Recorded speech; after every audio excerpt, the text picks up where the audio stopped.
Hello नमस्कार, welcome to Java T point. और आज का हमारा टॉपिक ऑफ डिस्कशन है nth highest salary in SQL. That is how to find second highest salary in SQL. Highest salary निकालना तो बहुत आसान है, लेकिन सेकंड हाईएस्ट या थर्ड हाईएस्ट या फोर्थ हाईएस्ट या 15th हाईएस्ट कैसे निकालेंगे? आगे बढ़ते हैं।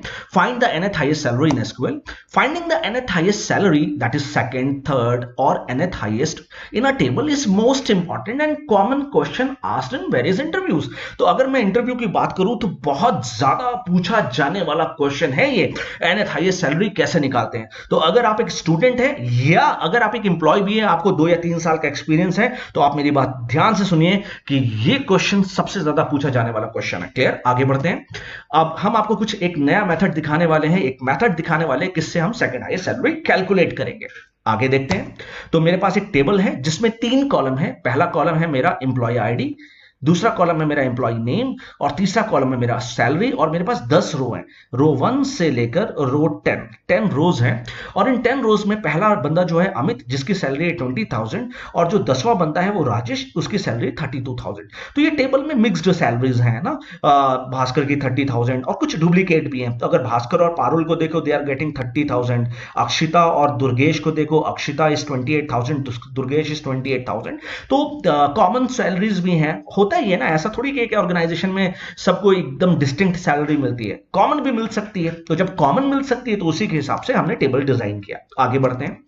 अब क्वेरी क्या है? क्वेरी कहती है कि सेलेक्ट मिनिमम सैलरी फ्रॉम, फिर उसके ऊपर हमने एक नेस्टेड क्वेरी बना दी, select distinct salary from emp. Table का नाम इंप आपने देखा, order by salary DESC where row number is less than 3। भाई ये क्या है? ये तो मैंने पढ़ दिया। पढ़ना तो बहुत आसान है। आप तो कहोगे पढ़ तो मैं भी सकता हूं, इसमें क्या बड़ी बात हो गई। लेकिन विश्वास मानिए, आगे आने वाले 5 मिनट के अंदर बिल्कुल शानदार तरीके से आपको ये चीज समझ में आने वाली है। जरा ध्यान से देखिए। अगर हमें सेकंड हाईएस्ट सैलरी पता करनी है तो हम लिखेंगे less than, roman less than 3। Roman क्या है ये सब बताऊंगा।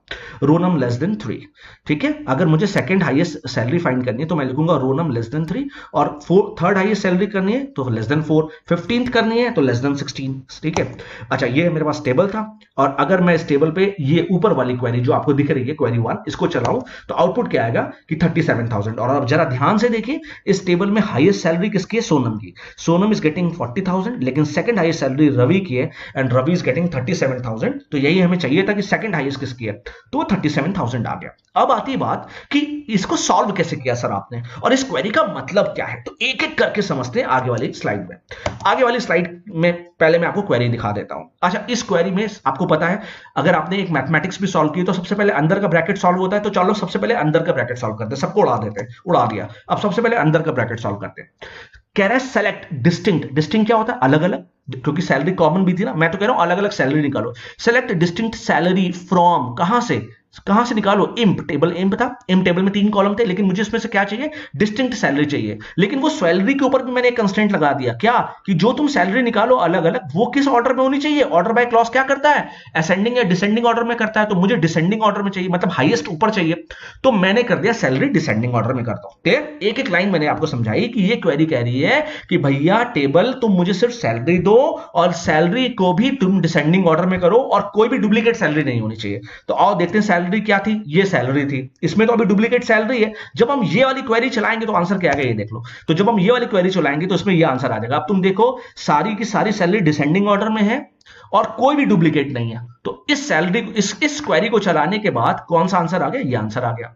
अच्छा, अब आओ, अब where row num is less than 3। अब row num is less than 3, row num मतलब number of rows, row num मतलब number of rows. Less than 3 का क्या मतलब होता है? 2। 3 से कम क्या होता है? 2। तो अगर हमको इस पूरे क्वेरी में 2 रोज चाहिए तो वो 2 रोज कौन से होंगे? टॉप के 2 रो होंगे।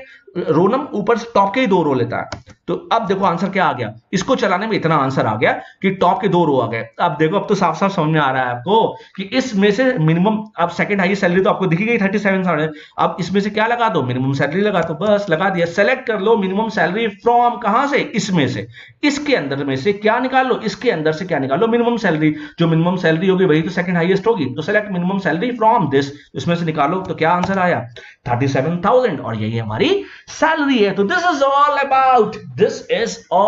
About how to find second highest salary. आप इसको ओरेकल में as it is copy paste कर देना, ठीक है, आपका क्वेश्चन, आपका जो क्वेरी है वो रन कर जाएगी, ठीक है। Thank you so much for watching Java T point. Please like and subscribe the channel. Thank you so much. Thank you so much.